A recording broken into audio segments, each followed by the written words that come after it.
मेरा प्रणाम है। इस कालखंड के प्रथम शिव के शिष्य और हम सबों के परम आदरणीय वरेण्य गुरु भ्राता साहब श्री हरिदानंद जी के चरणों में मेरा प्रणाम है। शक्ति स्वरूपा मां नीलमानंद जी के चरणों में मेरा प्रणाम है और गढ़वा जिले के इस स्थान पर उपस्थित आप सभी गुरु भाई और गुरु बहन के चरणों में मेरा प्रणाम है।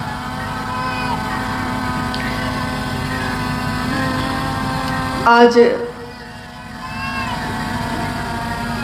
गढ़वा जिले में बहुत साल के बाद एक शिव गुरु महोत्सव का आयोजन हुआ है और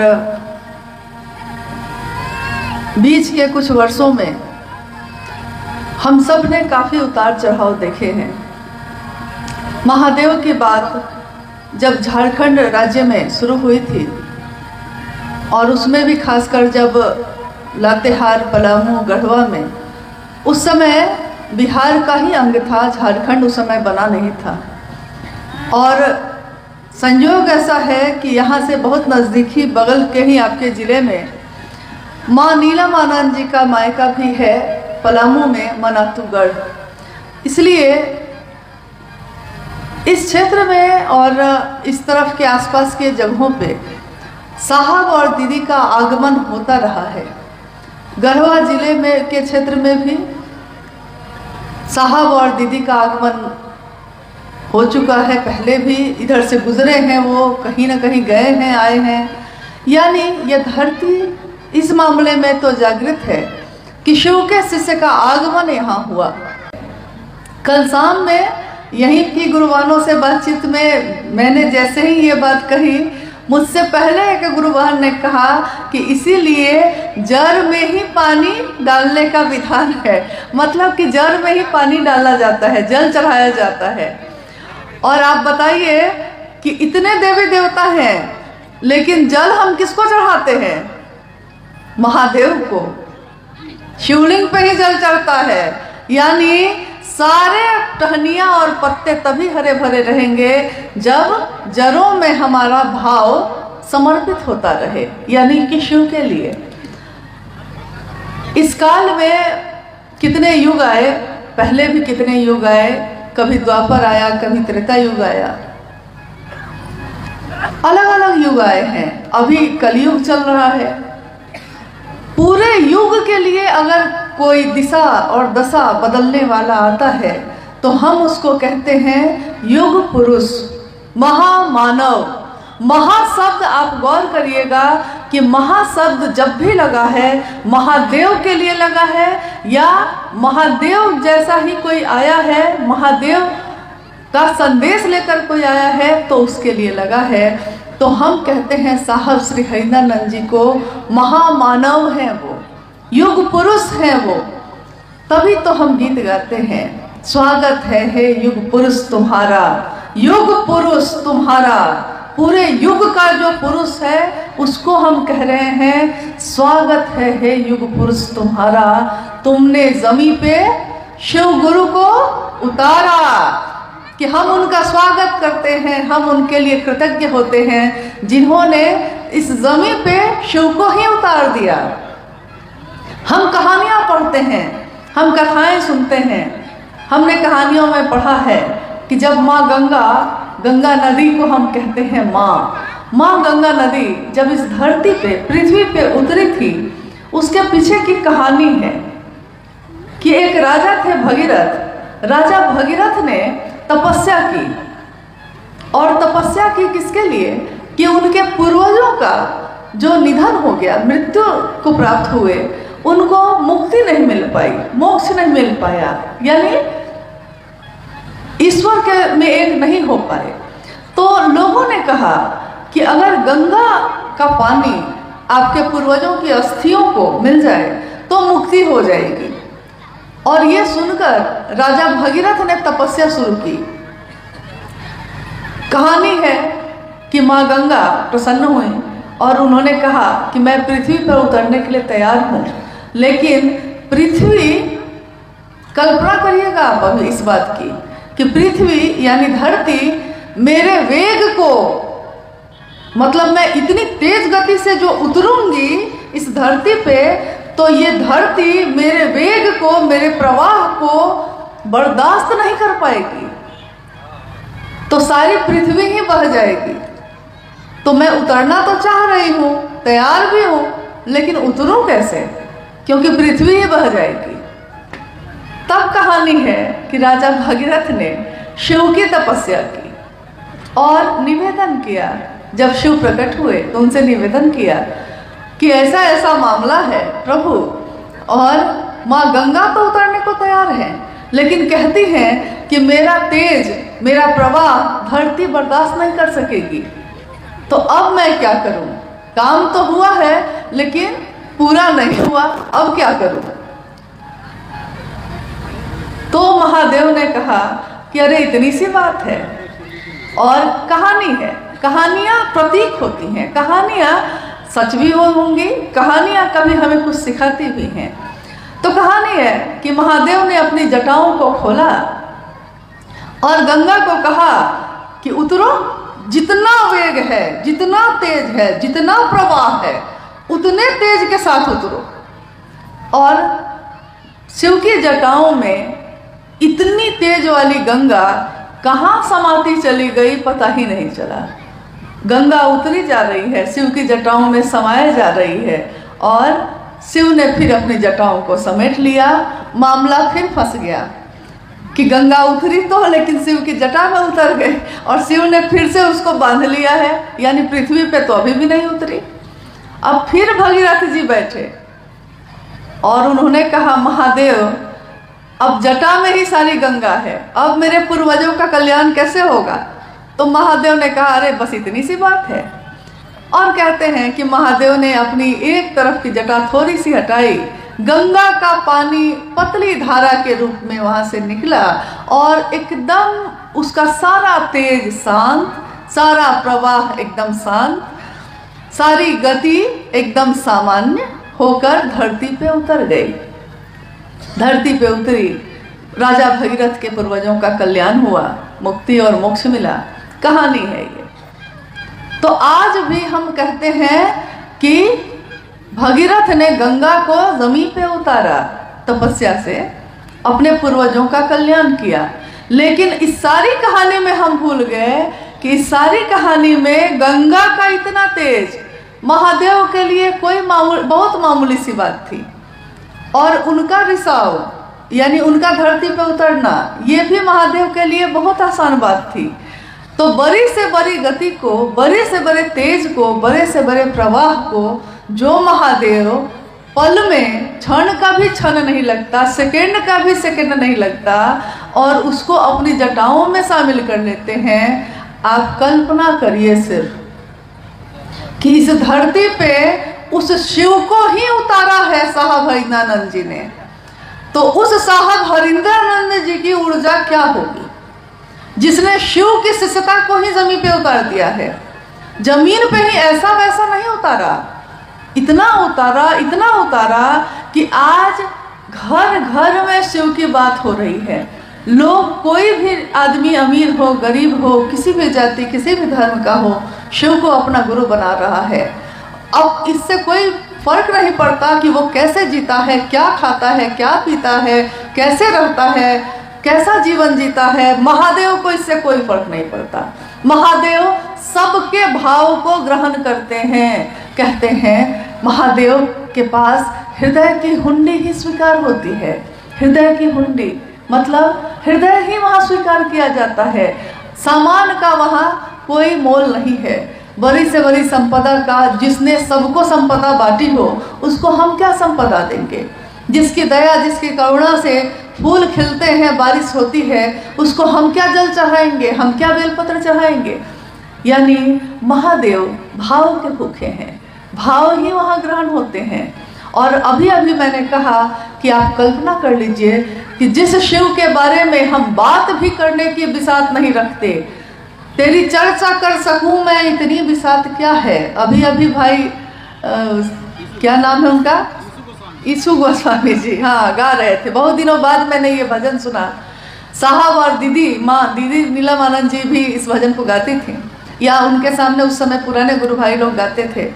आजकल देखती हूँ कि पुराने भजनों का प्रचलन थोड़ा कम हो गया है, लेकिन जैसे ही ये भजन बजने लगा, साहब और दीदी की सारी स्मृति ऐसे उभर के आई कि लगा जैसे वो बैठे हैं और हम सब उनके सानिध्य में बैठे सुन रहे हैं कि हे महादेव, मैं आपकी चर्चा कर सकूं इतनी बिसात भी मेरी नहीं है, आपको नमन भी कर सकूं इसके योग्य भी हम नहीं हैं, लेकिन तब भी आपकी चर्चा कर रहे हैं, आपको नमन कर रहे हैं। मामूली बात नहीं है ये। तो हम जिस चीज़ को बहुत मामूली समझते हैं, अरे चर्चा ही न है, चर्चा है कर लेंगे, महोत्सव न है आयोजित कर लेंगे, फटाफट करना है कर लेंगे, कौन सी बड़ी बात है, हम सोचते हैं। लेकिन हम उस समय ये नहीं सोचते कि हम किसकी बात कर रहे हैं। हम उस महादेव की बात कर रहे हैं जिनके बारे में दुनिया ने अनेक नामों से नवाजा है। महादेव को, एकमात्र महादेव को अघोरेश्वर कहा गया, यानी अघोर के भी जो ईश्वर है, अघोर जो कभी घोर नहीं होता, कुछ भी हो जाए वो परम शांत ही रहते हैं। अघोरेश्वर, अघोरों के भी ईश्वर। और अघोरा कहा गया माँ काली को, यानी शिव की शक्ति को, यानी शिव और उनकी शक्ति अघोर है, अघोरा है, बाकी सब है तो घोर है। लेकिन साहब हरिनानंद जी ने लिखा है और उन्होंने अपनी चर्चाओं में भी कहा है कि शिव क्या है, वो आवेश रहित आवेश हैं। आवेश रहित आवेश, ये पढ़ने पे समझ में नहीं आता है, लगता है कि कोई बहुत बड़ी बात हो रही है, लेकिन इसको समझने के लिए आप ऐसे समझ सकते हैं कि आवेश रहित आवेश का अर्थ ये होता है कि पूरी ताकत है, पूरी ऊर्जा है, यहाँ तक कि जितने भी आवेश यानी कि जितनी भी ताकत, जितनी भी शक्ति, जितनी भी ऊर्जा पैदा होती है वो एकमात्र महादेव के पास से ही पैदा होती है और कहीं से नहीं।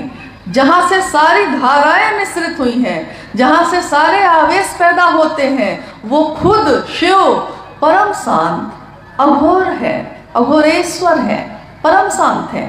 लेकिन याद रखना है हम लोगों को, आवेश है, आवेश रहित बन के बैठे हैं। आवेश नहीं है ऐसा नहीं है, सारी चीजें वहीं से निकलती हैं। जैसे आपने देखा होगा कि हमारे घर में बिजली का तार लगा होता है, तो बिजली के तार के ऊपर रबर चढ़ाया रहता है। अगर वो रबर कहीं से कट जाए और आपका हाथ उससे छू जाए तो क्या होगा? इतना तो आप लोग जानते हैं कि क्या होगा, करंट लगेगा। कह रहे हैं भाई कि करंट लगेगा, और ऐसा वैसा नहीं लगेगा। जितना वोल्ट का उसमें रहेगा सप्लाई, उतना वोल्ट का झटका लगेगा। अगर कम है तो हल्का लग के रह जाएगा, लेकिन अगर 440 है तो उसी में चिपक के रह जाते हैं लोग, नहीं। लेकिन उसी आवेश में, उसी ऊर्जा में रबर चढ़ा हुआ है या तांबा का तार से ऊपर से कवर किया हुआ है, तो छोटा बच्चा भी उस तार के ऊपर कूदता है, हाथ से उठा के इधर से उधर रख देता है, फेंक देता है, कोई फर्क नहीं पड़ता, उसको करंट नहीं लग रहा है। लेकिन करंट है उतना ही, 440 वोल्ट है उसमें, लेकिन उसके ऊपर एक परत चढ़ी हुई है जिसके कारण आप उसको छू सकते हैं, आप उसको पकड़ सकते हैं। प्लग उठा के आप प्लग को जिसमें लगाते हैं, जैसे ही प्लग अंदर लगता है उस करंट से उसका संपर्क होता है और पूरे तार में वो करंट आ जाता है। यानी आवेश पूरा का पूरा है वहाँ, लेकिन रबर चढ़ा हुआ है, इसलिए आवेश होते हुए आवेश रहित हैं। महादेव भी वैसे ही हैं। सारे काल को भी जिससे डर लगता है, सारी ऊर्जा का जहाँ से अक्षर स्रोत है वो, लेकिन हमारे आपके जैसे लोगों को के लिए कि हम उनको सुन सकें, हम उनको महसूस कर सकें, हम उनके बारे में बात कर सकें, वो महादेव आवेश रहित होकर बैठा है।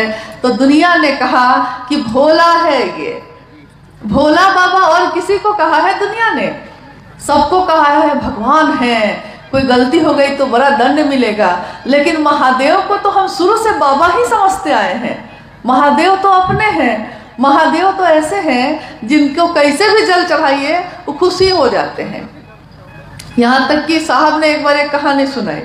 कहा उन्होंने कि एक जंगल जैसी जगह पे छोटा सा एक मंदिर था। तो मंदिर में शिवलिंग की स्थापना थी, शिव का मंदिर था, शिवलिंग की स्थापना थी।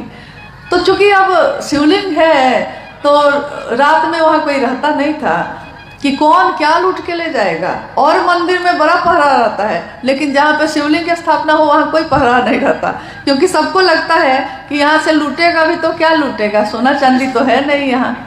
लेकिन ऐसा हो गया कि वहाँ किसी भक्त ने भाव में आके वहाँ सोने की घंटी लगा दी।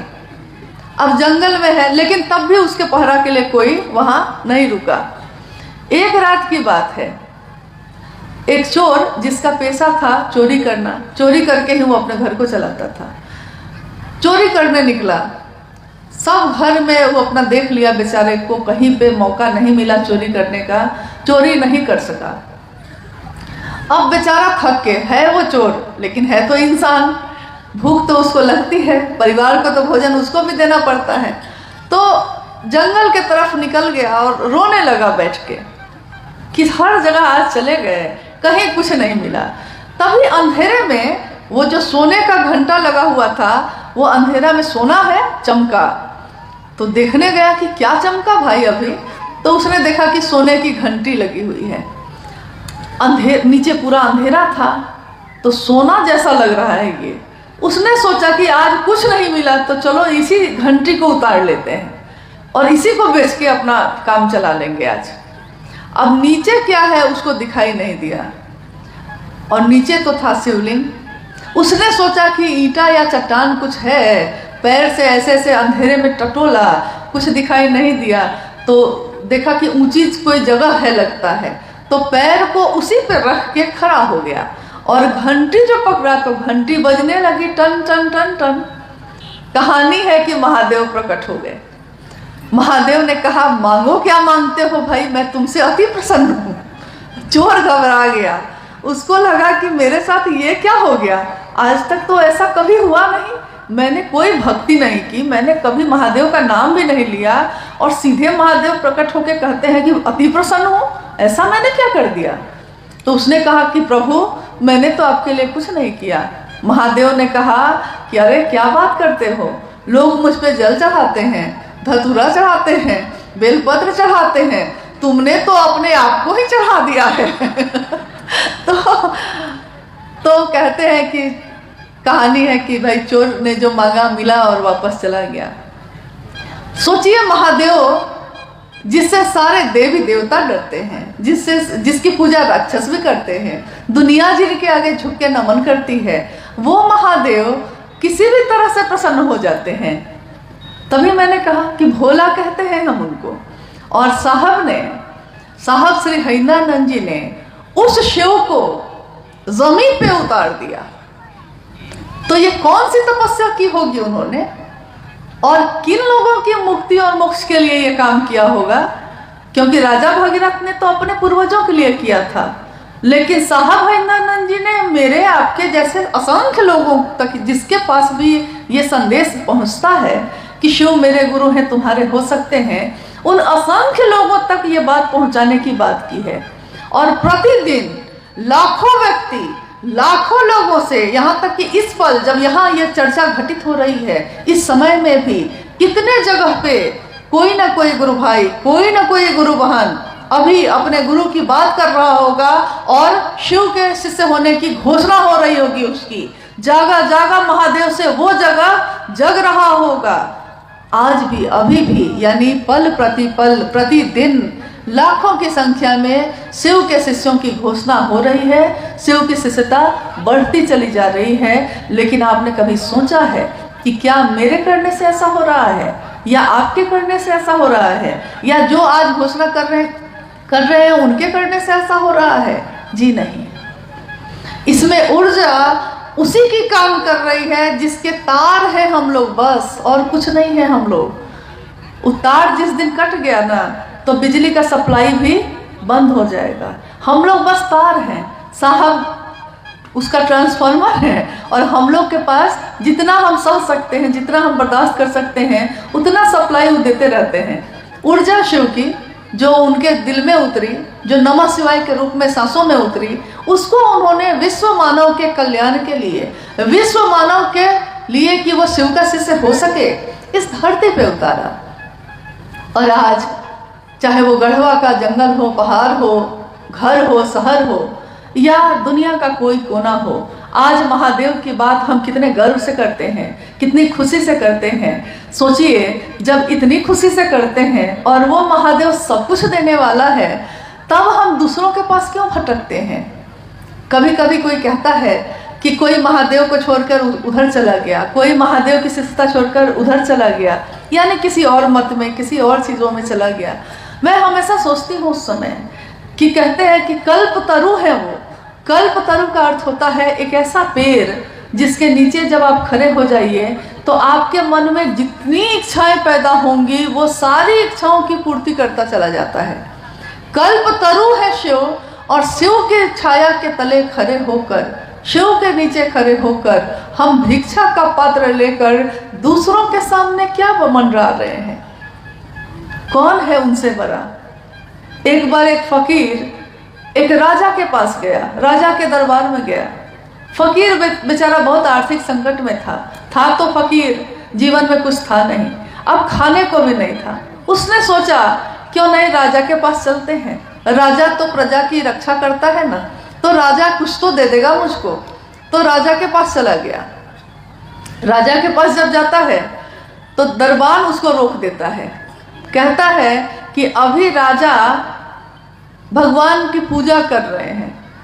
तो फकीर ने बोला कि भगवान की पूजा कर रहे हैं, कोई विशेष प्रयोजन है या प्रतिदिन करते हैं इसलिए कर रहे हैं। दरबार ने कहा कि नहीं, राजा बड़ा दुखी है, उनकी संतान को सुख मिले इसके लिए आज वो पूजा कर रहे हैं। फकीर ने कहा ठीक है, तब अब मैं चलता हूँ। दरबार ने कहा कि अरे अभी अभी तो आए थे, अभी राजा उठ जाएंगे तो जो तुमको मांगना होगा मांग लेना। फकीर ने कहा कि जो खुद ईश्वर से मांग रहा है तो उससे मैं क्या मांगूं, मैं भी खुद ही ईश्वर से मांग लूंगा। तो देखिए, यहाँ कोई दूसरा हमको क्या दे सकता है, लेकिन वो महादेव वो भी दे सकता है जो हमारे भाग्य में नहीं होता, जो हमारे किस्मत में नहीं होता। वो कौन दे सकता है? तो वो महादेव दे सकते हैं। क्यों दे सकते हैं? क्योंकि सबसे बड़ा मास्टर वही हो सकता है जिसने इस दुनिया को बनाया हो। जो बनाता है उसी को पता होता है उसके हर चीज़ का। देखा होगा आपने कि कोई बढ़ई है, वो टेबल बनाया है या पलंग बनाया है, मान लीजिए पलंग बनाया है। अब वो पलंग में कहीं कहीं कुछ खराबी हो रही है तो आप उसी बढ़ई को खोजने जाते हैं। क्यों? क्योंकि दूसरे बढ़ई को बुलाइएगा तो उसको खोजना पड़ेगा, कौन काटी कहाँ लगा है, कैसे लगा है, कैसे ठोका गया है। लेकिन जिसने बनाया है उसको पूरा का पूरा पता है कि कहाँ बड़ी कांटी लगी है, कहाँ छोटी, कहाँ कौन लकड़ी लगी है, कहाँ कौन तख्ता लगा है, सब पता है उसको। तो सबसे अच्छा वही बना सकता है। महादेव की इच्छा से ये सृष्टि बनी, महादेव की इच्छा से ये दुनिया बनी, तो महादेव से अच्छा कौन जानेगा कि मेरे मन की बीमारी कैसे ठीक होगी। क्योंकि महादेव को मेरे रोम रोम का पता है, हर चीज़ का पता है। और वो जिनके बारे में कहा जाता है कि करता करे न कर सके, शिव चाहे सो होए, 3 लोक 9 खंड में शिव से बड़ा न कोई। शिव से बड़ा कोई भी नहीं है तीनों लोकों में, 9 खंडों में। तो जो वो चाहते हैं, शिव की इच्छा में ही बल है, जो शिव चाहते हैं वही होता है। तो जब हम शिव के पास खड़े हैं, जब शिव हमारे गुरु हैं, जब वो शिव ही हमको सब कुछ दे सकते हैं जो मेरे लिए जरूरी होगा, तो हम दूसरों के पास क्यों भटक रहे हैं। और इतनी बड़ी विधा दुनिया में जहाँ भी हम लोग जाते हैं, जहाँ भी साहब हरिनानंद जी के इस संदेश को दोहराते हैं, वहाँ के लोग कहते हैं कि इतनी सुंदर बात तो हमने आज तक सुनी नहीं, कितनी अद्भुत बात है, कितनी अच्छी बात है। महादेव मेरे गुरु होंगे, मैं उनका शिष्य होऊंगा। अरे हम लोग को आता ही क्या है, क्योंकि कोई मामूली गुरु के पास भी गए हैं तो वो पात्रता खोजते हैं, योग्यता खोजते हैं। कहते हैं कि तुम मंत्रों का जप कर सकोगे ना, तुम साधना उपासना कर सकोगे, तब मेरे पास बैठो। तुम किस कुल के हो, तुम किस जाति के हो, तुम किस धर्म के हो, तुम ब्रह्मचारी हो कि तुम शाकाहारी हो। इतनी शर्तें हैं, इतने बंधन हैं, इतनी वर्जनाएं हैं कि जाते जाते लोग थक गए और हर जगह कुछ विशेष लोगों को ही वो शिष्य बनाते हैं, हर व्यक्ति शिष्य नहीं बन पाता। लेकिन साहब हरिंदरानंद जी ने एक ऐसी विधा दी जिसमें उन्होंने कहा कि हर व्यक्ति परमात्मा पथ का अधिकारी है। हर व्यक्ति, न कोई छोटा है न कोई बड़ा है, समान है। जो 30 साल पहले शिव का शिष्य बना था सो, जो आज का आज अभी अभी बना है वो, उन दोनों में कोई अंतर साहब हरिंदरानंद जी ने नहीं माना। उन्होंने कहा कि रेगिस्तान में भी, राजस्थान के रेगिस्तान में जहाँ बालू ही बालू है, एक घर यहाँ है तो दूसरा घर यहाँ है, पूरे रेगिस्तान में कहीं साध्वल भूमि नहीं है। साध्वल का अर्थ होता है जहाँ पे हरियाली हो, पानी हो, तो कहीं कहीं एकदम बंजर है, रेगिस्तान है, और उसके बीच में कोई एक साध्वल भूमि है जहाँ पानी पीने को मिल जाता है। वैसी जगहों पे भी साहब कहते हैं कि राजस्थान के मरुस्थल में भी किसी ने अगर अभी अभी अपने नाम की घोषणा की है, वो भी मेरे कलेजे का टुकड़ा है। इसलिए हम लोग को ये भ्रम नहीं होना चाहिए कि कोई विशेष ही होगा जो उनके कलेजे का टुकड़ा होगा, ऐसा नहीं है। जिसने भी साहब के विचारों को अपनाया है, जिसने भी शिव के इस संदेश को अपने जीवन में उतारा है, शिव उसके गुरु हुए हैं। और साहब हरिंदरानंद जी का आशीर्वाद, उनका साथ, माँ नीलमानंद जी की ममता उसके साथ चल रही है। अगर नहीं चल रही होती तो हमारे आपके में ऐसी तो कोई बात नहीं है। नहीं कहते हैं ये तो कर्म है उनका वरना, मुझ में तो ऐसी बात नहीं, मुझ में ऐसी बात नहीं है कुछ भी कि हमसे कोई मिलता या आपसे कोई मिलता। क्यों आपके मुंह से शिव की वाणी निकलती है, शिव की ऊर्जा काम करती है, लेकिन इस वाणी के निकलने का मूल कारण इस धरती पे कौन है? वो शिव के शिष्य हरिंदरानंद जी ही हैं। धरती को हमेशा याद रखना होगा कि किसके कारण ये शिव मेरे गुरु हुए, क्योंकि आज तक तो वो शिव थे, लेकिन उस शिव से मिलने की तकनीक हमको मालूम नहीं थी, तरीका मालूम नहीं था। साहब ने कहा कि बस अपने पास, तुम्हारे पास जो ये तुम्हारा मन है, इस मन से ही शिव को पुकारो। कहो कि हे शिव, आप मेरे गुरु हैं, मैं आपका शिष्य हूँ, मुझ शिष्य पर दया कर दीजिए। देखिए हमसे भूल क्या होती है, हम पुकारते हैं शिव को, कहते हैं हे शिव आप मेरे गुरु हैं, मैं आपका शिष्य हूँ, मुझ शिष्य पर दया करिए, लेकिन कहते हैं ये और सोचते हैं दूसरी बात। सोचते हैं कि पेट का दर्द ठीक हो जाता, बीमारी ठीक हो जाती, नौकरी मिल जाती, बिजनेस ठीक हो जाता। कहते हैं कि कोई शर्त होती नहीं प्यार में, कोई शर्त होती नहीं प्यार में, मगर प्यार शर्तों पे तुमने किया। नजर में सितारे जो चमके जरा, बुझाने लगे आरती का दिया। मतलब थोड़ा सा सुख जाओ जैसे ही आया तो महादेव को छोड़ दिया, आरती का दिया ही बुझाने लगे। नहीं, और कोई शर्त प्रेम में रखता है कोई? अपने बेटा से कोई शर्त रखा है आपने कभी कि हम तुमको प्रेम करते हैं, लेकिन शर्त है कि तुम मेरी सेवा करोगे तभी हम तुम्हारा लालन पालन करेंगे? मैंने कभी अपने बेटे बेटी से ये शर्त नहीं रखी।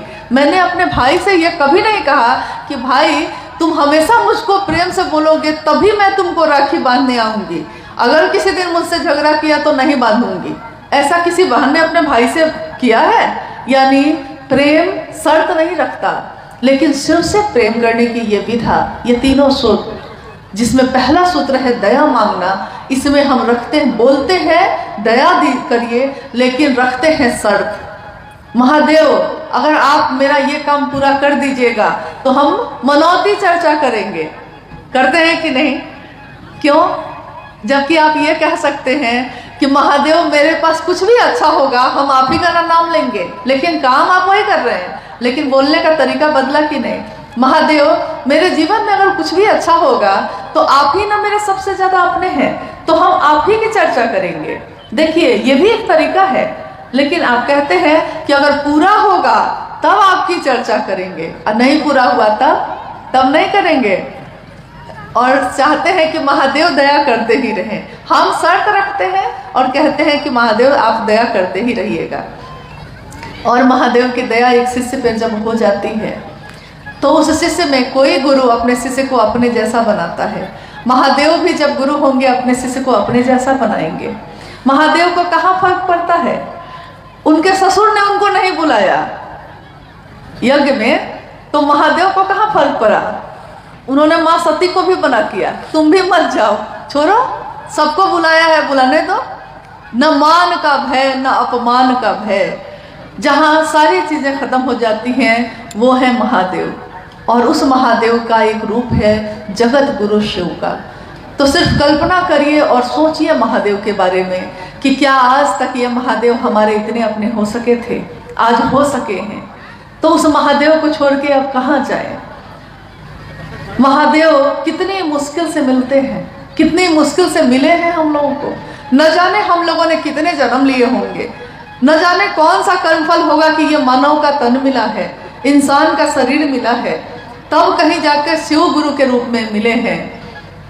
तो जो महादेव इतनी मुश्किल से मिले हैं, तुमसे एक पल में कैसे बिछड़ जाए हम, जिससे मिलने में शायद जमाने लगे, शायद महादेव से मिलने में जमाने लग जाएंगे, उनसे एक पल में हम कैसे बिछड़ जाएं। तो मान लिया है तो मान के रखिएगा, नहीं माना है तो मानने की कोशिश करिए, और मान कर बैठ भी गए हैं अगर तो फिर से चलाने की कोशिश करिए। और दूसरों को जो दीजिएगा वही आपको भी मिलेगा। इसलिए दुनिया में प्रेम दीजिए, सम्मान दीजिए, शिव के लोगों का सम्मान करिए। कहते हैं कि साहब ने कहा कि दक्षिण भारत में एक संत हुए तिरुमूलर, उस संत के लिखी हुई कुछ किताबें हैं, उसमें वो कहते हैं कि मेरे गुरु नंदी ने मुझसे कहा है, संत तिरुमूलर कहते हैं मेरे गुरु नंदी ने मुझसे कहा है कि अगर सेवा ही करनी है तो उनकी करो जो शिव की सेवा में लगे हैं। ये कौन लोग हैं जो शिव की बात करते हैं? ये वो हैं जो चलते फिरते मंदिर हैं, चलते फिरते मंदिर, जो जहां भी जाते हैं अपने शिव के नाम का दिया जलाते हैं और आगे बढ़ जाते हैं, महादेव से जोड़ते हैं और आगे बढ़ जाते हैं। खुद से जोड़ने की इच्छा नहीं है, खुद से जोड़कर हम क्या दे सकेंगे किसी को, लेकिन महादेव सब कुछ दे सकता है। तो महादेव से जोड़िए और आगे बढ़ जाइए। आइए हम लोग कुछ जिज्ञासाओं पे भी बात कर लेते हैं, अगर आई हैं तो।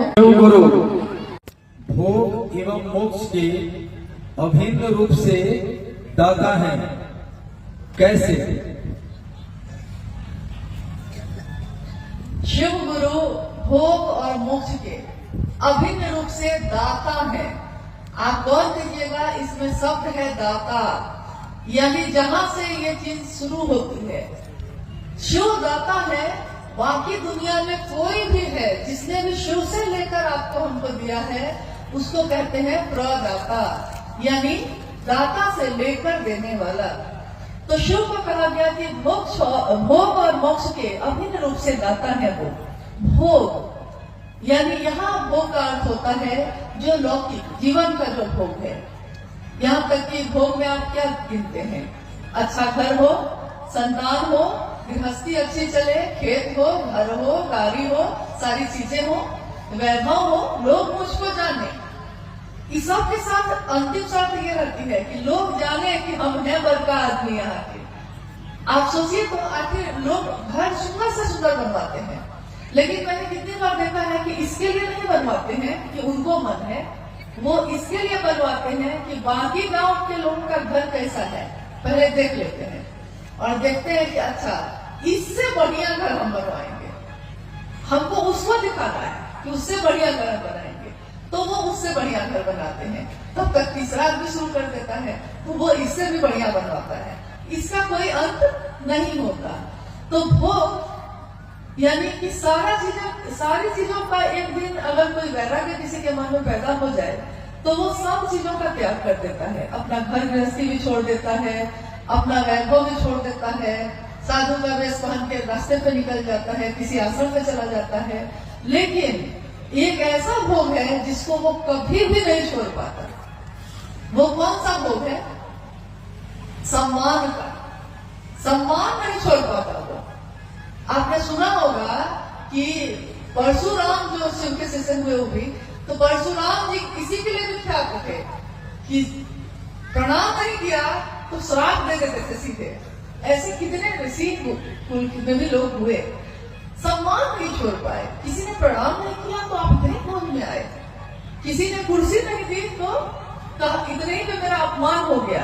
आप कुर्सी की बात करती हैं। एक बार उस समय संयोजक पद हुआ करते थे गुरु भाई गुरुमानों के बीच, तो बिहार से कुछ गुरु भाई लोग साहब के पास आए हुए थे। साहब उस समय पटना में रहते थे, तो घर में छोटी सी जगह थी, घर में चाय बन रही थी अंकल सबके लिए। साहब ने कहा सबके लिए चाय बनवा दो, तो चाय बनी, चाय सबको दी गई। गलती से एक आदमी जो संयोजक थे गलती से छूट गए। अब मान लीजिए आप लोग सब बैठे हैं, मैं चाय लेके जाऊं और कोई एक आदमी तो गलती से छूट सकता है ना, तो अगर छूट गया है तो हम लोग मांग लेते हैं, अरे भैया हम छूट गए, हमको दे दीजिए। लेकिन उस गुरु भाई ने मांगा नहीं। मांगेंगे कैसे? मांग लिए तो अपमान हो जाएगा। साहब के यहाँ बैठे हैं, चाय सबको मिल गई, गलती से छूट गए। उस समय वो कुछ नहीं बोले, लेकिन अपने घर लौट कर जब गए तो उन्होंने साहब के नाम एक लंबी सी चिट्ठी लिखी और उस चिट्ठी में उन्होंने कहा कि आपके घर में मेरा बहुत अपमान हुआ मेरे सामने सबको चाय दी गई और मुझको सिर्फ छोड़ा गया, तो मैं आज से संयोजक का पद छोड़ता हूँ साहब बड़ा हंसे। उन्होंने कहा कि बताओ, महादेव की बात करने वाले का मन इससे एक चाय की प्याली से टूट गया। मतलब छोटी सी बात पे बरसों के याराने गए। नहीं, छोटी बात पे ही बरसों से दोस्त यार हैं, मामूली सी बात होती है, उसी में जो दिन रात एक साथ खाते पीते थे मुंह फुला के बैठ जाते हैं। तो भोग की बात मैं कह रही थी कि भोग यानी सम्मान सबसे बड़ा भोग है। आप बताइए कि और चीजें आपके पास है या नहीं है, ये नहीं पूछ रहे हैं, लेकिन सम्मान है कि नहीं। कहीं भी आप महादेव की बात लेकर जाते हैं तो कोई आपसे घृणा करता है क्या? आपका अपमान करता है, कुर्सी देता है बैठने को। यहाँ तक कि अगर गुरु बाहर चले जाए तो घर के अंदर भी अनजान लोग भी अपने घर के अंदर बैठा लेते हैं कि महिला है, घर के अंदर बैठा लेते हैं, आपसे की चर्चा कर लेते हैं। गुरु भाई कहीं जाते हैं तो दरवाजे पे गांव के लोग जुट जाते हैं, अरे इनको चाय पिलाओ, कितना सुंदर बात कर रहे हैं, महादेव की बात कर रहे हैं, तो चाय पिलाओ, खाना खा के जाइए भाई जी। यानी जहाँ कोई पूछता भी नहीं था मुझको, इसी रास्ते से काका कितनी बार गुजर जाते, क्यों कोई मेरे रहने की व्यवस्था करता, क्यों कोई मेरे लिए खाना बनाता। लेकिन इससे बड़ा भोग और क्या होगा इस धरती पे? सम्मान। गुरु भोग देते हैं, गुरु के नाम पे शिष्यों का सम्मान मिलता है। मोक्ष देते हैं, मोक्ष मतलब मुक्ति, जन्म और मरण के चक्र से मुक्त हो जाना, मोक्ष प्राप्त कर लेना, यानी बार बार जन्म नहीं लेना पड़ेगा, शिव में ही मिल जाएंगे, ऐसा हो जाएगा। महादेव वो भी दे देते हैं। चलिए, आपकी यही इच्छा है तो आपकी यही इच्छा पूरी होगी। लेकिन एक बार साहब ने पूछा चर्चा स्थल पे कि शिव के शिष्यों को अगर गुरु भोग और मोक्ष दोनों देंगे, दोनों दे देंगे, लेकिन जिसने शिव को चाहा है, जो शिव के नाम पे दीवाना है, मस्त है। कल गुरुवार ने कहा कि हम लोग मस्त हैं, महादेव की बात करके हम लोग मस्त रहते हैं। देखिए, जो गुरु के नाम पे मस्त है, दीवाना है, उसको गुरु अगर भोग और मोक्ष दोनों अभिन्न रूप से एक साथ देते हैं, वो लेगा कि नहीं लेगा? क्या करेगा? जिसको शिव से लगन लग गई हो, जो शिव से ही लगन लगा बैठा हो, सूरती के डोरी या गगन बीच लागल, कोई गेले गुरु से स्नेह हो, गुरु से स्नेह हो गया है। सुरती की डोरी यानी यादों की जो डोरी है, कहाँ लग गई है? तो गगन बीच लागल, गगन के बीच जो शिव है ना, वो केंद्र में जो है, मेरी याद, मेरे दिमाग की हर चीज, मेरे दिल की हर चीज वहीं पे लग गई है। तो जो वहां लग गई है, तो उसके बाद महादेव कहते हैं ये भी लोगे कि क्या? तो अब चाहत ही नहीं है। साहब कहते हैं कि जिसने शिव को चाह लिया, उसको शिव भोग और मोक्ष देंगे भी, तो वो लेता कहाँ है? और जन्म भी वो बार बार लेना चाहता है, मोक्ष नहीं चाहता है। मोक्ष ले लेंगे तब तो खत्म ही हो जाएगा मामला, फिर महादेव का काम तो बहुत बाकी है। तो खाली इसी जन्म में करना है कि अगले जन्म में भी करेंगे हम लोग, कि जन्म जन्म तक ये करते रहेंगे? शिव के लोग, शिव का आदेश जन्म जन्म देने को तैयार नहीं है। महादेव भी कहते हैं कि हमेशा हमको पागले लोग से पाला पड़ता है। कोई उनके अधमन का है, भूत है, बैताल है, पिशाच है, देवता भी है, गंधर्व भी है, सब अलग अलग तरह के लोग हैं। उनको भी लगता है कि देखिए, तो गुरु भोग और मोक्ष दोनों अभिन्न रूप से देते हैं। हाँ, अगर आप लेना चाहिए तो अब आप लेना क्या चाहते हैं, बात तो ये है। अगली जिज्ञासा है कि शिव की पूजा एवं चर्चा में क्या अंतर है, समझाने की कृपा की जाए। जिज्ञासा आपने सुनी, शिव की पूजा और शिव की चर्चा में क्या अंतर है। शिव ही है, एक ही सत्ता है शिव। पूजा भी हम कर रहे हैं तो शिव की कर रहे हैं, और चर्चा भी कर रहे हैं, यानी गुरु रूप की चर्चा कर रहे हैं, गुरु मानकर शिष्य बनकर चर्चा कर रहे हैं तो शिव की कर रहे हैं। लेकिन एक भारी अंतर है दोनों में। भारी अंतर ये है कि शिव की पूजा में श्रद्धा चाहिए, विश्वास चाहिए, समर्पण चाहिए। शिव की पूजा यानी कि पूजा में हमारे बुजुर्ग कहते हैं, हाथ जोड़ के सिर झुकाओ, आंख बंद करो, मन महादेव पे लगाओ, विश्वास रखो, विश्वास करो, समर्पण करो, श्रद्धा रखो, तब होती है शिव की पूजा। और शिव की चर्चा में विश्वास नहीं है तब भी कोई बात नहीं है, श्रद्धा नहीं है तब भी कोई मामला नहीं है, समर्पण नहीं है तब भी कोई फर्क नहीं पड़ता है। यानी साहब वैद्यानंद जी कहते हैं कि अविश्वास में, अश्रद्धा में, संशय में, विचारों में ही नहीं, कुविचारों में भी शिव आपके गुरु हो सकते हैं।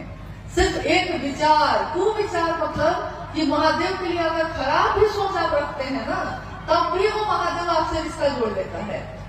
आप कुछ भी सोच के सकिए, लेकिन लोहा अगर सटता है पारस से तो सोना ही बनता है, वो कैसे भी सके, तरीका चाहे उसका जो हो। यानी शिव की पूजा में श्रद्धा चाहिए, विश्वास चाहिए, समर्पण चाहिए, और महादेव की चर्चा में विश्वास हो तब भी ठीक, अविश्वास हो तब भी ठीक। मास्टर को कोई फर्क नहीं पड़ता कि आप उस पर विश्वास करते हैं कि नहीं करते हैं। खाली क्लास में चले जाइए, वो मास्टर तो पढ़ा ही लेगा, वो चाहे जबरदस्ती पढ़ाए, चाहे खुशी खुशी पढ़ाए, लेकिन पढ़ा के बच्चा को कलेक्टर बना ही देता है, मास्टर पढ़ा लेगा। तो महादेव के पास जाने के लिए श्रद्धा है तो जाइए, क्योंकि श्रद्धा तो भक्त को होगी, समर्पण तो भक्त को होगी। क्योंकि पहला सूत्र कहता है शिव से दया मांगना याचना की अभिव्यक्ति है, भक्ति की अभिव्यक्ति है। दया मांगना, याचना करना भक्ति की अभिव्यक्ति है। और भक्त कौन होता है? हम लोग अमूमन बोलचाल की भाषा में कहते हैं कि अरे ये अमुक चीज के भक्त हैं, ये इनके भक्त हैं, लेकिन भक्त होना बहुत बड़ी बात होती है। हम जब कहते हैं कि कोई विचार में शिव को गुरु माना है, विचार भी जब घने होते हैं, घनीभूत होते हैं, तब वो भाव बनते हैं। भाव भी जब घनीभूत होते हैं तब वो प्रेम बनता है, प्रेम भी जब घनीभूत होता है तब कहीं जाके भक्त होता है, तब भक्ति होती है। तो क्या वैसी भक्ति हम लोग की है कि शिव नहीं तो कोई नहीं? क्या उमा के जैसा है कि वर हूं शंभु नहीं तो रहूं कुंवारी, वर होगा तो सिर्फ शिव का नहीं तो किसी का नहीं होगा? क्या ऐसी भक्ति है?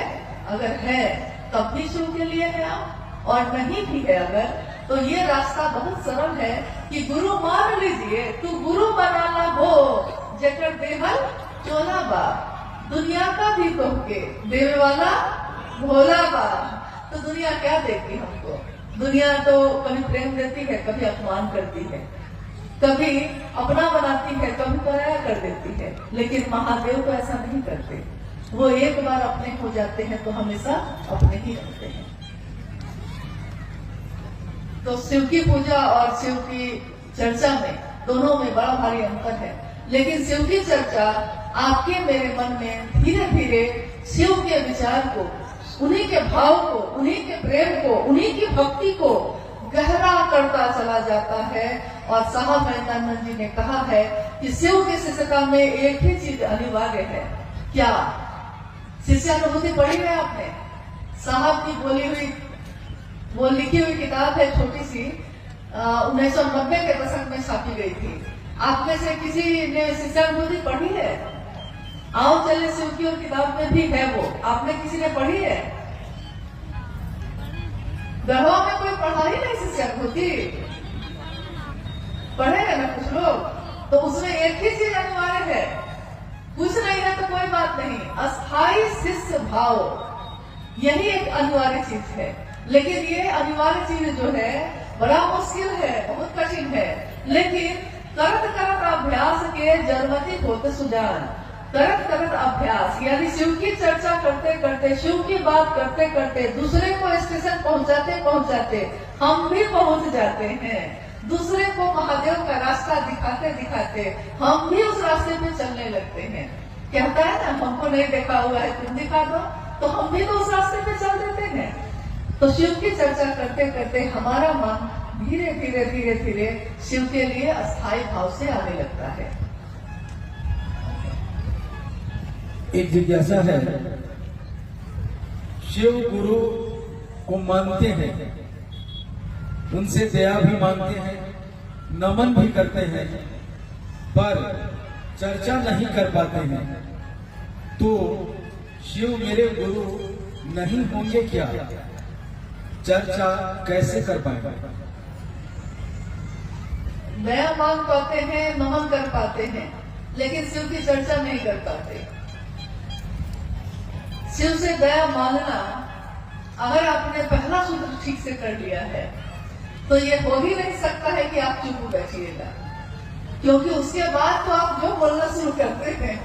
जो लोग मूक थे, मौन थे, अपने घरों में बंद थे, उन लोगों ने जब शिव को गुरु बनाया तो ऐसा बोलना शुरू किया कि सामने वाला जब मिलता है तो घबरा जाता है, कहता है पहले ही कि हाँ हाँ हो गया, अब इससे ज्यादा मत बोलिए, हम मानने को तैयार हैं, शिव मेरे गुरु हैं। वो इतना बोलेगा कि महादेव को गुरु बनाए भैया, बनाए, कि लास्ट में वो कह देता है कि हाँ भैया अब मत बोलिए, अब थक के वो कहता है कि इससे बढ़िया है कि मांगिए लेते हैं, तो मान लेता है वो। यानी कि तब भी आप चुप नहीं होते। शिव का ध्यान, शिव का भाव दिल में थोड़ा जागे, दिल में थोड़ा जागेगा तो मुंह से तो अपने आप ही निकलता है। ये शास्त्र से बोली हुई बात है, ये शिव गुरु का मंच है। बोलिए, आपने कभी किसी को विद्वान, बड़े बड़े विद्वान को आके यहाँ बोलते सुना है? कभी नहीं सुना होगा। हमारे गुरुवान नहीं बोलते हैं, वही भजन गाते हैं, वही चर्चा करते हैं, वही संचालन करते हैं। यानी शिव शिष्यों की ये दुनिया, हाय रे ये दुनिया, हरिंदर की दुनिया, एक हरिंदर निहाल सारी दुनिया। कैसी दुनिया उन्होंने बनाई है, जिसमें कोई शास्त्र नहीं पढ़ा हमने, कोई किताबें नहीं पढ़ी हैं। कितने लोग तो अनपढ़ हैं, दुनिया जिसको कहती है गंवार वो भी है। लेकिन जब महादेव की बात करना शुरू करते हैं तो लोग ठहर के सुनते हैं कि कौन बोल रहा है ये, भैया ये कहाँ से सीखा आपने, वो कहता है, पूछता है। और भैया या दीदी कहती हैं कि भाई ये तो भैया साहब वृंदावन जी का बात है जो हम कह रहे थे। तो उसने कहा कि क्या एक एक लाइन उन्होंने कही है? तो नहीं, उन्होंने सिर्फ इतना नहीं कहा था कि महादेव को अपना गुरु बनाना, लेकिन जब अपना बना लिए है ना तो हृदय में भाव अपने आप ही जगता है और मुंह से आवाज भी, शब्द भी, वाक्य भी अपने आप ही निकलने लगते हैं। यानी कि महादेव का ध्यान थोड़ा सा हो जाए, थोड़ा सा भाव हृदय में जग जाए तो चर्चा तो आप खुद ही करने लगते हैं, फिर आप रुकिएगा ही नहीं। इसलिए महादेव से दया जो आप कह रही हैं कि हम मांगते हैं, उसको सचमुच में मांगिए। इसके लिए मांगिए कि महादेव आपका काम मुझसे हो सके, इसके लिए मांगिए। बाकी तो उनकी दया से ही सब कुछ हो जाता है। आप खुद सोचिए, साहब के जीवन में, अभी आपने थोड़ी देर पहले सुना, शिव की शिष्यता की पृष्ठभूमि, व्याप्ति, प्रयोजन, यानी साहब के जीवन की घटनाओं के बारे में आपने सुना। साहब के जीवन में 1974 में उन्होंने शिव को गुरु माना, 1975 में नमः शिवाय मंत्र आया, 1986 में आकाशवाणी हुई थी जिसमें आवाज आई कि तुम जो करते हो दूसरे को करने को नहीं कहते।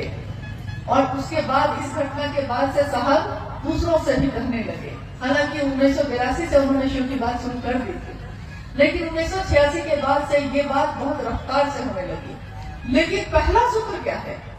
क्योंकि कहा जाता है कि गुरु का आदेश शिष्य के जीवन का आधार होता है। तो इस तरीके से तो आकाशवाणी जो हुई थी, गुरु का आदेश तो वही था, पहला सूत्र तो वही होना चाहिए था। लेकिन पहला सूत्र क्या हुआ? शिव से दया मांगना। यानी शिव से दया मांगना, साहब ने कहा कि मैंने अपने जीवन की घटनाओं से ये समझा है कि ये नमः शिवाय का आना और जाना ये भी शिव की दया है। ये आकाशवाणी का मुझको प्रेरित करना महादेव के काम को करने का, ये भी महादेव की दया है। मेरे मन में इस श्लोक का गूंजना कि गुरु र ब्रह्मा गुरु र विष्णु गुरु र देवो महेश्वर, गुरु साक्षात पर ब्रह्म तस्मै श्री गुरुवे नमः। और मेरे मन में गुरु भगवान होते हैं तो भगवान गुरु क्यों नहीं है, भगवान को ही गुरु मान लिया। ये प्रेरणा मेरे मन में भरने वाले शिव की दया है। उस प्रेरणा के बाद मैंने शिव को गुरु मानने के बाद अपनी पत्नी से कहा, उसके बाद दुनिया के लोगों से कहा, नमः शिवाय आया, आकाशवाणी आई, दुनिया में लोग, कुछ लोग 12 लोग 13 लोग पहले शिव के शिष्य बने, फिर उसके बाद सैकड़ों लोग बने, हजारों बने, लाखों बने। आज शिव शिष्यों की संख्या करोड़ों में है। यहाँ तक कि लोग कहते हैं कि गणना हो सकती है क्या? तो हम लोग कहते हैं कि यह संभव है। क्यों? क्योंकि जैसे ही गणना शुरू करिएगा, इधर से शुरू कीजिएगा कि तब तक तो दूसरा प्लॉट जारी है। मतलब अभी 5 आदमी का किया है तो 10 आदमी तो और घोषणा होकर रेडी है। कितनी की गणना करिएगा, कितनी की गिनती करिएगा? तो देखिए, गणना नहीं हो सकती, इतने शिव के शिष्य हैं। किसके कारण हुआ? तो पहले सूत्र में साहब ने कहा कि शिव की दया के बिना यहाँ कुछ भी नहीं हो सकता, यहाँ करने जैसा कुछ भी नहीं है। मात्र महादेव की दया ही करने लायक है। देखिए, अभी हम लोग आए तो धूप थी इतनी तेज, महादेव के भाव में हम भी हैं, महादेव के भाव में आप भी हैं। क्या मौसम नहीं बदल गया? कब हवा ठंडी हुई आपको पता भी नहीं चला, आपका ध्यान भी नहीं गया। इससे पहले बहुत गर्मी थी। तो मौसम बदलते हैं, भाव बदलते हैं, मन बदल जाता है, गलतफहमी खुशफहमी में बदल जाती है, कुछ भी हो सकता है यहाँ। तो महादेव की दया से सब कुछ हो सकता है। तो पहले सूत्र में साहब ने कहा कि महादेव की दया ही शिष्य के जीवन की शुरुआत करता है। अगर नींव का पत्थर मजबूत हो तो उसमें कितनी भी बड़ी इमारत बनेगी वो मजबूत होगी। नींव का पत्थर यानी कि घर जब हम बनाते हैं तो घर बनाते समय नीचे नींव बनाते हैं, तो नींव बहुत मजबूत बनाते हैं, क्योंकि हम कहते हैं कि नींव मजबूत होगा तब ना दीवार भी मजबूत होगी। तो शिव से दया मांगना उसी नींव की तरह है। अगर शिव से दया मांग लिया है ठीक से, मन से, इसके लिए कि आपका काम हो सके, तो चर्चा तो आप ढूंढाड़ करिएगा और नमन में तो आपका मन दिन रात रहेगा ही रहेगा। इसके सिवा और कोई चारा नहीं है। अब क्या आएगा? हाँ, एक अंतिम जिज्ञासाएं तो बहुत हैं, लेकिन हम सभी समय में बंधे हैं, इसलिए एक अंतिम जिज्ञासा है कि हम गुरु भाई बहनों, हम गुरु भाई गुरु बहनों के जीवन में महाशिवरात्रि का क्या महत्व है?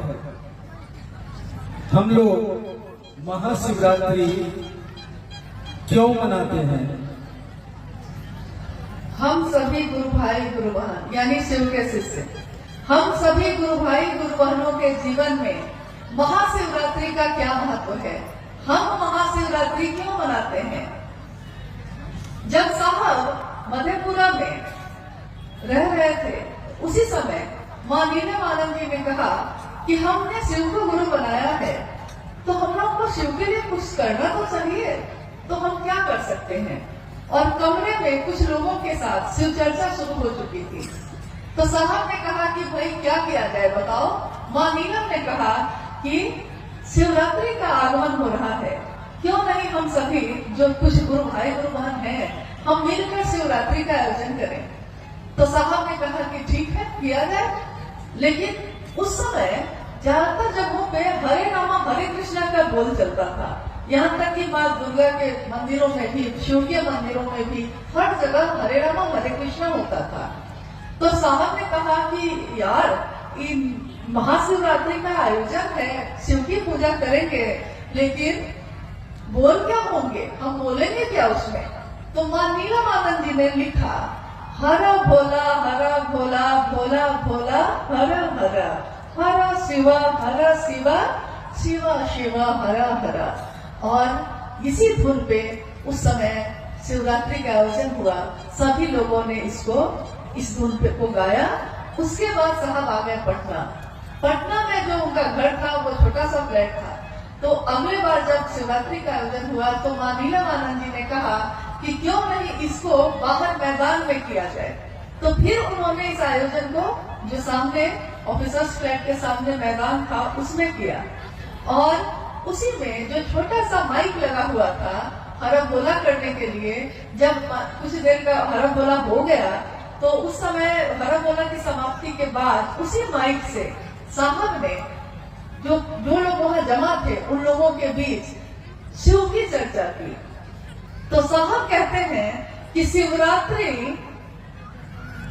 एक ऐसा प्लेटफॉर्म है, एक ऐसी जगह है जहां साहब ने कहा कि आपने देखा होगा कि जब बच्चे नदी में कूदते हैं तैरने के लिए या स्विमिंग पूल में कूदते हैं तो बहुत ऊपर में लकड़ी का एक टुकड़ा लगा रहता है, और उस लकड़ी के या बहुत बड़ा कोई सीमेंट का बना रहता है, और वहां खड़े होके वो ऊपर से जंप करता है पानी में तैरने के लिए, तैराकी के प्रतियोगिता में। तो ऊपर से जंप करता है धरती पे, मतलब नदी में। तो साहब ने कहा शिव के शिष्यों के लिए महाशिवरात्रि उसी तरह है कि महाशिवरात्रि से ही लॉन्च हुई शिव की चर्चा। इसीलिए शिव के शिष्य एक उत्सव अपने गुरु का मनाते हैं, महाशिवरात्रि। और मेरा निवेदन है कि आज अभी जो आने वाला है 8 मार्च को महाशिवरात्रि का आयोजन हो रहा है, हर जगह पे हो रहा है। मेरा निवेदन है कि 8 मार्च को जो महाशिवरात्रि है उसमें आप अपने सामूहिक रूप से जहां भी आप करना चाहते हैं जरूर करिए, लेकिन अपने घर को लौटिए जब, तो कम से कम 1.25 घंटे अपने घर के लोगों के साथ भी इसको करने की कोशिश करिए। अपने पड़ोसियों को भी बुलाइए इसमें, और इसके साथ साथ सजाइए अपने घर को, अपने मोहल्ले को, अपने दरवाजे को, क्योंकि शिव की रात्रि है, ये महाशिवरात्रि है, शिव के शिष्यों के लिए शिव की चर्चा का आगाज करने वाली है। तो हम नमन करते हैं अपने साहब दीदी को, अपने गुरु शिव को, कि महादेव की दया हम सभी पे बनी रहे, हम सबका जीवन शिवमय हो, सुगंधमय हो। साहब ने जो चाहा है शिव के लिए शिव को, हम सभी शिव के शिष्य भी शिव के लिए शिव को चाहें, दुनिया के लिए नहीं। दुनिया ने अपनी कामनाओं के लिए शिव को चाहा, शिव के शिष्य तो ऐसा ना करें, शिव के शिष्य शिव के लिए शिव को चाहें। आप सभी के चरणों में मेरा प्रणाम।